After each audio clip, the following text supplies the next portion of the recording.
माँ, बेटा और बहू तीनों ही खाने के टेबल पर बैठकर खाना खा रहे थे। खाते समय लड़का अपनी पत्नी को बोला, पूजा, तुमने आज भी दाल चावल बनाया? खाना बनाने में तो आलस मत किया करो तुम। बस हाउसवाइफ ही तो हो। तुम घर पर ही तो रहती हो। तुम्हें रसोई घर में कुछ अलग अलग खाना बनाना अच्छा ही लगता है क्या? क्यों रोज एक ही तरह का खाना बनाती हो? पूजा बोली, आज मैं आज सूजी की खीर बनाने वाली थी, पर रसोई में सूजी खत्म हो गई।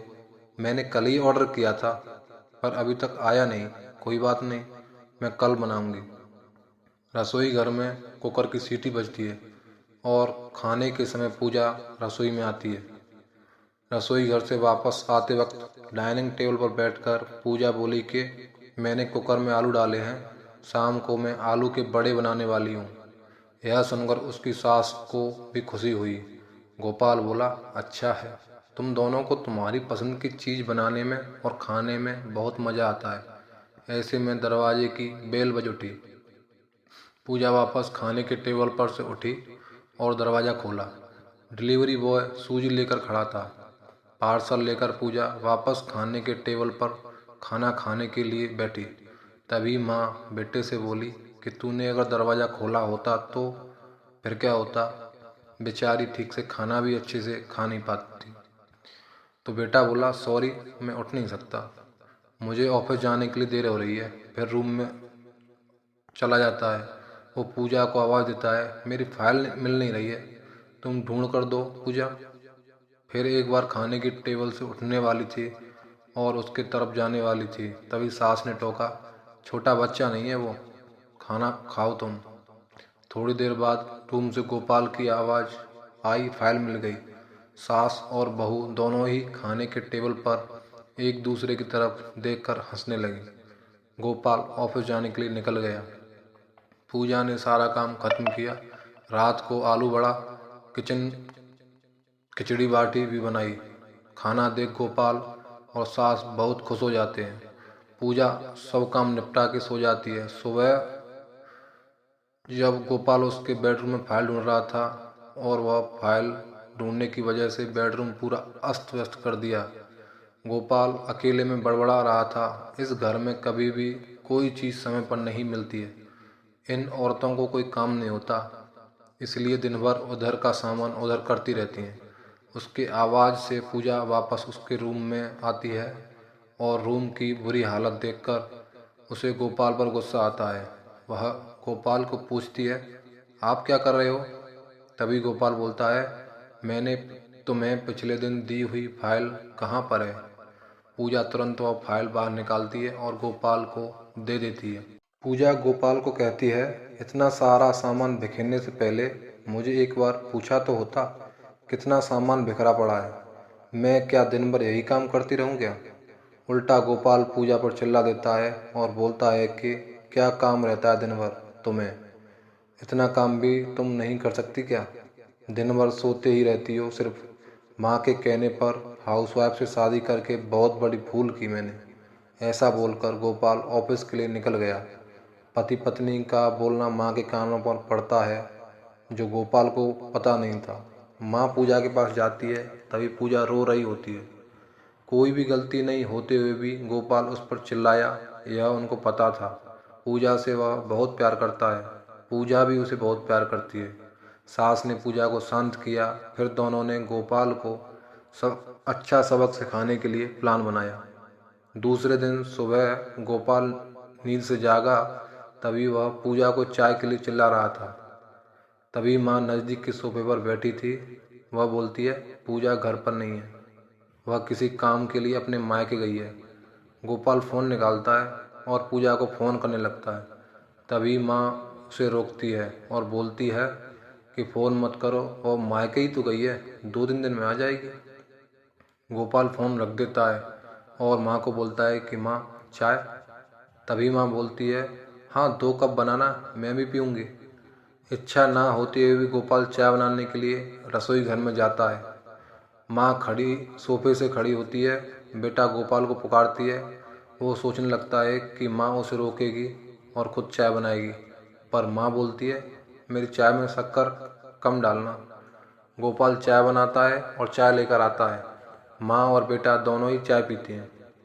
फिर माँ बोली, चाय अच्छी बनाई है पर पूजा जैसी नहीं। वो चाय बनाती है तब तुलसी के पत्ते डालती है। उस चाय की तो बात ही अलग है बेटा। कोई बात नहीं, अगली बार तुम चाय बनाओगे तब ध्यान में रखना। गोपाल उसकी माँ को देखते ही रह जाता है।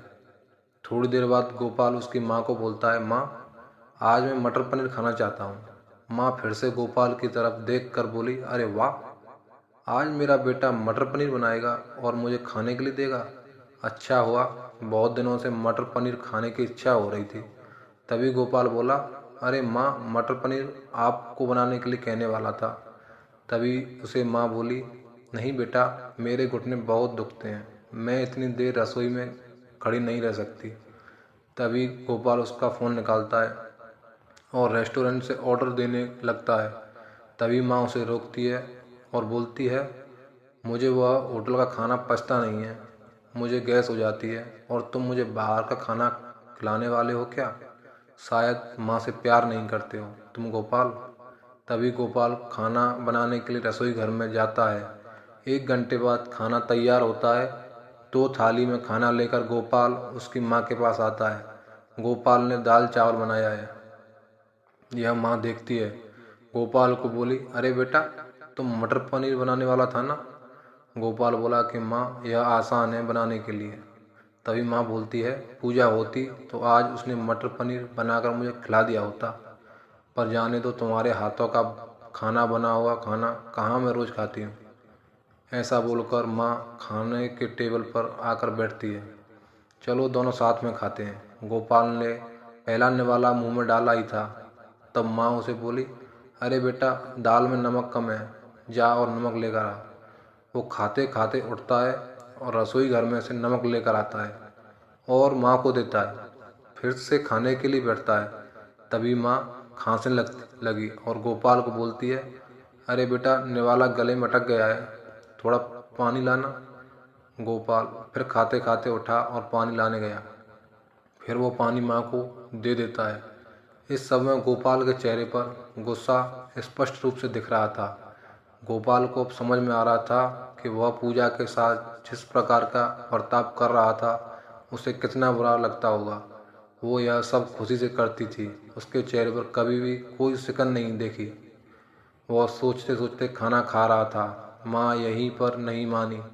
खाना होने के बाद माँ गोपाल को बर्तन धोने के लिए कहती है और माँ उसके रूम में आराम करने चली जाती है।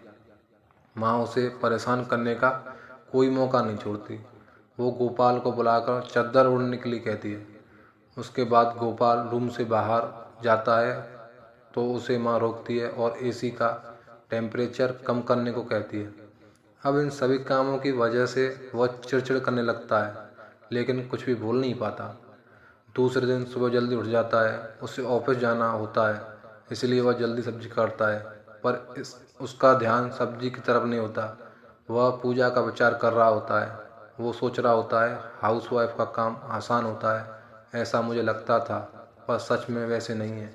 मैं कितना गलत बर्ताव करता था पूजा के साथ। मन ही मन पछता रहा होता है। तभी सब्जी काटते समय अपनी उंगली काट लेता है। वह उठकर बेसिन में उंगली धोने के लिए जाता है। ऐसे में पूजा उसके पास आती है और हाथ पर पट्टी बांधने लगती है। मतलब पूजा अपने मायके गई ही नहीं थी, गोपाल से छुपकर उनके ही घर में रह रही थी। यह तो सास और बहू का एक प्लान का हिस्सा था। गोपाल पूजा को देखकर खुश हो जाता है। वह उससे माफ़ी मांगता है। वह पूजा को बोलता है कि घर का काम करना बहुत आसान होता है। तुम घर पर रहती हो, तुम्हें क्या काम रहता है, ऐसा मैं हमेशा बोलता था, पर एक ही दिन में मुझे सब समझ में आ गया। मैं तुम्हें ऐसा कभी भी नहीं बोलूँगा और इसके आगे हम एक साथ घर के काम करेंगे। अगर घर हमारे दोनों का है तो घर के काम भी हम दोनों ही करेंगे। दोनों का बोलना माँ बाहर से सुन रही थी। वह दोनों के लिए बहुत खुश थी।